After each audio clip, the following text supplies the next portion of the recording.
Hey y'all! Welcome to another yarn spinning vlog.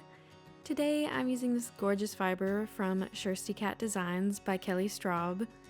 This is a 4-ounce mix of yak, silk, and Polworth.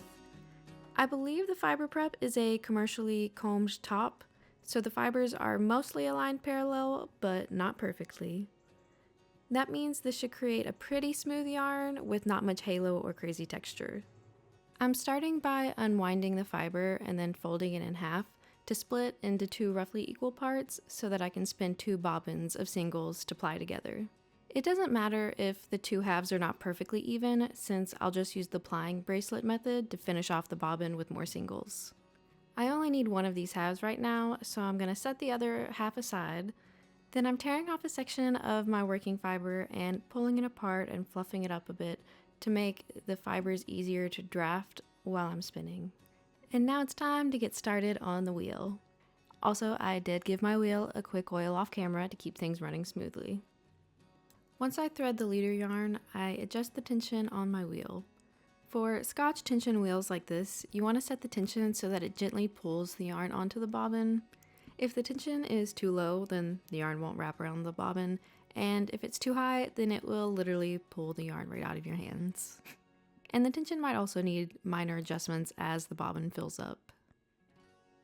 And here I'm doing a ply back test where you fold the single in half and let it ply itself together, and this gives you an idea of what the finished plied yarn should look like. And if you want a really consistent yarn, then you might want to make a small plied sample to check the ply back test against. But this is a bit more important for larger projects where you really want consistency, like if you're making a sweater or something, it's probably good to have your yarn be consistent. And I haven't mentioned this yet, but as always, I'm spinning my singles clockwise and I will ply them counterclockwise later. And you could technically do it in the opposite order as long as you make the singles and ply in opposite directions, but it's good to pick one way or the other to make it easier to remember. I had planned to spin this yarn in the worsted method, which is where you do short forward drafts and you pinch your fingers in a way to prevent twist from entering the drafting triangle. This method creates a denser, smoother yarn, and for a true worsted, you would use comb top with near perfect parallel alignment. You could use this drafting method with other fiber preps for a semi-worsted yarn.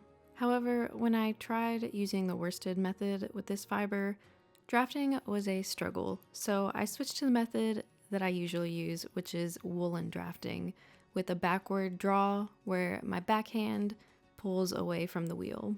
This method allows twist into the drafting triangle and creates a more airy, fluffy yarn.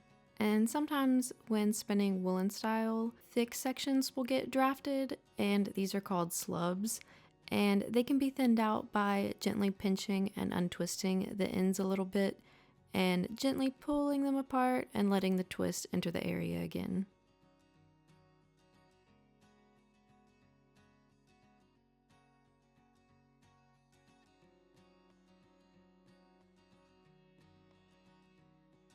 Now let us do a quick join together.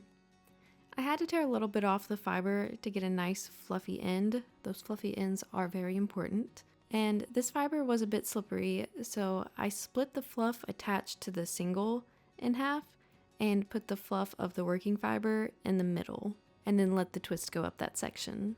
With slippery fibers, this might take a few tries and a bit more finagling. While I was spinning the first bobbin of singles, I realized that the color changes between green and blue were very long, which would create large stripe sections, which I didn't love. So for the second bobbin of singles, I split the fiber lengthwise into 4 sections to make the color changes more frequent and the stripes smaller.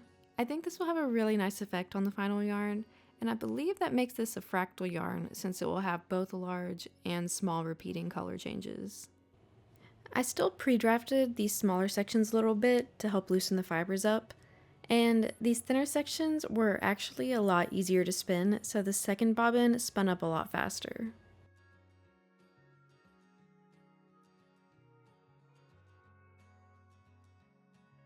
Here are the completed singles, You can see the difference between the frequency of the collar repeats. My spinning wheel conveniently has a lazy Kate attached to it for me to put my bobbins on to ply off of, but you can buy a freestanding one or even makeshift one with a little bit of creativity. Since I spun my singles clockwise, I'm now plying counterclockwise. And here's a look at how I hold the singles in my backhand while I'm plying. It's sort of a claw shape, but the main purpose of holding the yarn like this is to control the tension and twist.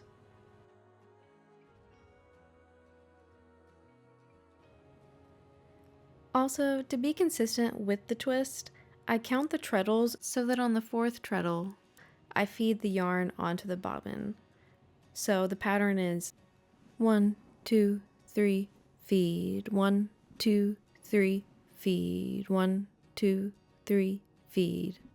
And this might change for each individual yarn depending on how thin the singles are, but having a steady count helps a lot to keep things consistent. And fun fact, this yarn took me about 15 hours over 3 days to complete. I really prefer to spin a lot over consecutive days and get a yarn done instead of casually spinning here or there, because I find it harder to make a consistent yarn because maybe I'm treadling a bit different or moving my hands a little different. And also, I'm really bad about sitting projects down and never coming back to them. So the best chance at a yarn getting done is for me to just grind it out over a few days.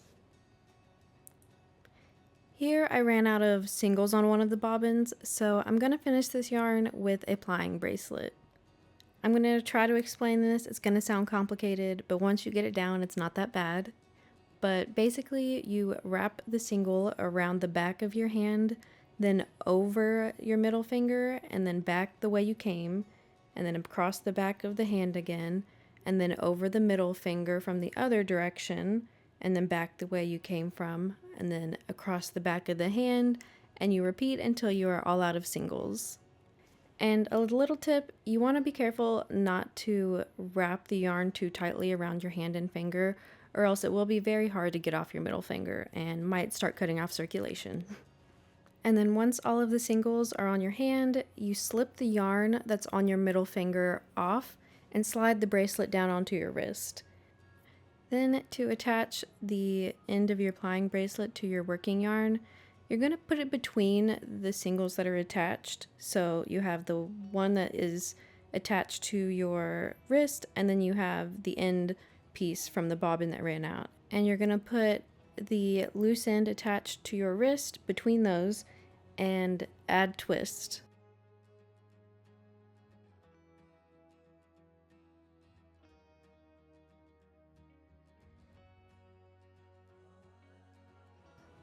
And then it should be smooth sailing from there. The best part of this technique is there are no singles wasted, so there's not as much stress when you're splitting your fiber in the beginning, because it doesn't matter if the singles on the bobbins are not perfectly even. Also, I forgot to mention that you're going to want to use your pointer finger to keep the singles separate as they come off your wrist. This is a very valuable technique for spinners to know, so if you spin and you've been avoiding this technique, I highly recommend you give it a try. Here's the finished yarn on the bobbin. I do see some parts that have more twists than others, but that should even out a little bit after washing. Sometimes when I'm filming or multitasking, my twist gets a bit uneven, but I don't usually mind. However, if you were making a yarn for some kind of contest like a fair or something, they would definitely deduct points for uneven twist. But it's also important to remember that there is no spinning police, there is no one perfect way to do things, and as long as you're happy with your yarn, that's all that really matters. I'm using a Niddy Noddy here to make a uniform loop of yarn that can easily be measured and wound into a hank. You can make a Niddy Noddy from PVC pipe, or you can even buy one pretty cheap on Etsy. I've seen some 3D printed ones that are very cheap. Before taking the yarn off of the Niddy Noddy, I cut a few inches off each end and used those pieces plus each end of the yarn to tie the yarn in 4 places with figure 8 ties, where I split the yarn in half and weave the yarn through the middle, and it looks like a figure 8 in the end. And then to measure the yardage, I counted how many loops there were and multiplied it by 2 because my Niddy Noddy creates 2-yard loops.